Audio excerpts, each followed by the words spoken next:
नमस्कार दोस्तों, इस लेक्चर में अपन डिस्कस करने वाले हैं काय चिकित्सा सेकंड पेपर जो कि नवंबर 2020 में हुआ था। तो पहला क्वेश्चन देख लेते हैं। इसमें पहला क्वेश्चन जो है बीपीएच किस स्रोतस की व्याधि है?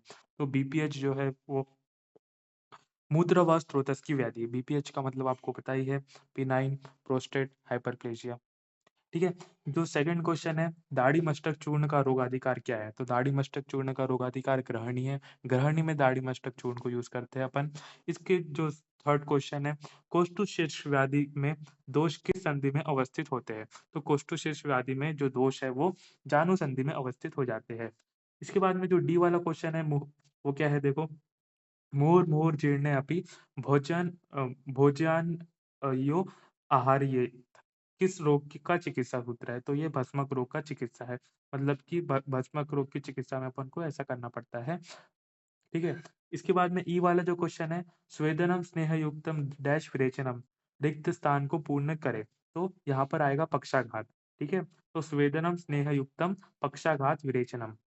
इसके बाद में एफ वाला क्वेश्चन है, वो है चरक अनुसार सन्निपातज अतिसार में सर्वप्रथम किस दोष की चिकित्सा करनी चाहिए? तो आचार्य चरक ने वात अनुपूर्वक चिकित्सा बताई है इसमें। तो चरक अनुसार सन्निपातज अतिसार में वात की सबसे पहले चिकित्सा करनी चाहिए। इसके बाद में जो जी वाला क्वेश्चन है वो क्या है देखो, levodopa is drug used in. तो लीवाडोपा पार्किंसन डिसीज में यूज होती है। तो levodopa drug used in Parkinson disease. इसके बाद में एच वाला जो क्वेश्चन है देखो, श्रेष्ठ वाजीकरण का नाम क्या है? तो श्रेष्ठ वाजीकरण स्त्री होती है, तो इसका आंसर जाएगा स्त्री।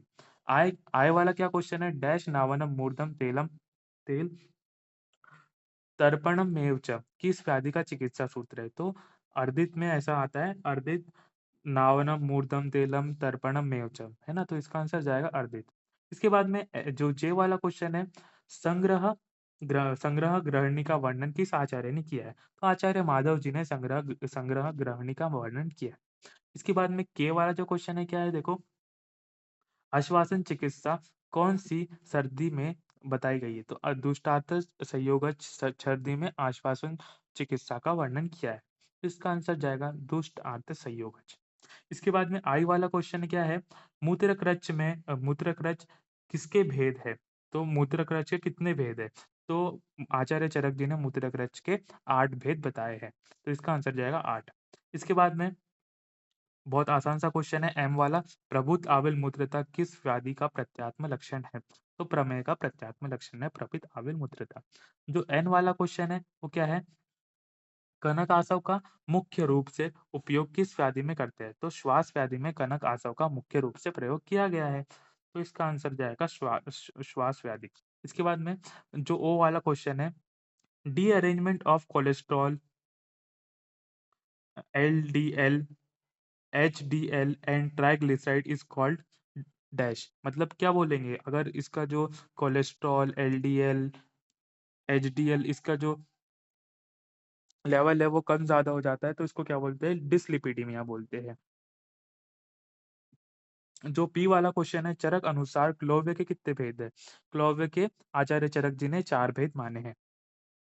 जो क्यू वाला क्वेश्चन है, संधि विशेष में गति करने पर एक विशेष प्रकार की कट-कट आवाज़ किस व्याधि में होती है?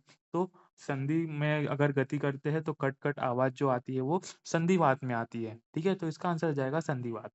इसके बाद में आर वाला क्वेश्चन है, आचार रसायन में कितने औषध द्रव होते हैं? तो आचार्य रसायन में कोई औषध द्रव नहीं होता। क्षीर और जो घृत है वो आहार द्रव्य है। ठीक है दोस्तों? तो 0 इसका आंसर आएगा।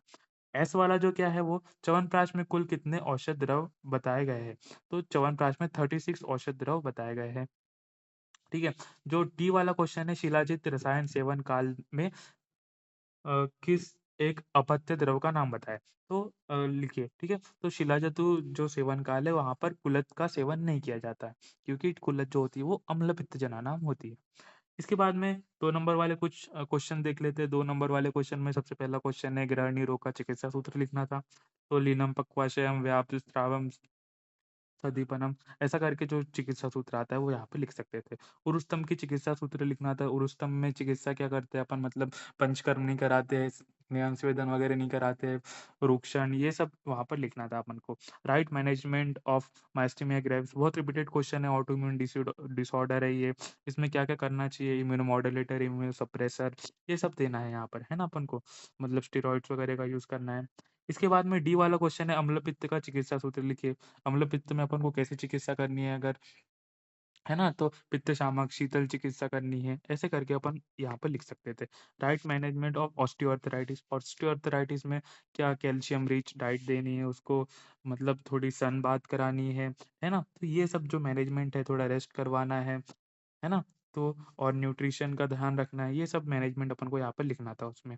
Right management of mood disorder में जो मेंटल डिसऑर्डर्स की जो डिसीज़ है, उसमें अपन को क्या-क्या मैनेजमेंट कर सकते थे, वो यहाँ पे लिख सकते थे। डिफाइन पार्किंसन, पार्किंसन बहुत आसान डिसीज़ है, ठीक है? इसको भी आप लिख सकते थे। तृष्णा की चिकित्सा संक्षिप्त में लिखिए, तृष्णा में क्या-क्या करते हैं, ये सब आपको लिखना था यहाँ पर, ठीक है? चिकित्सा में। एंटीऑक्सीडेंट क्या होते हैं जो मतलब जो रिएक्टिव जो सब्सटेंस रहते हैं उससे बाइंड कर लेते हैं और एजिंग को कम कर देते हैं। ये सब आपको लिखना था यहाँ पर एंटीऑक्सीडेंट्स में, ठीक है? इसके बाद चिकित्सा सूत्र लिखना है फिरंग रोग का, है ना? फिरंग रोग का चिकित्सा सूत्र लिखना था यहाँ पर, ठीक है दोस्तों? धन्यवाद। नेक्स्ट लेक्चर में अपन दूसरा पेपर सॉल्व करेंगे।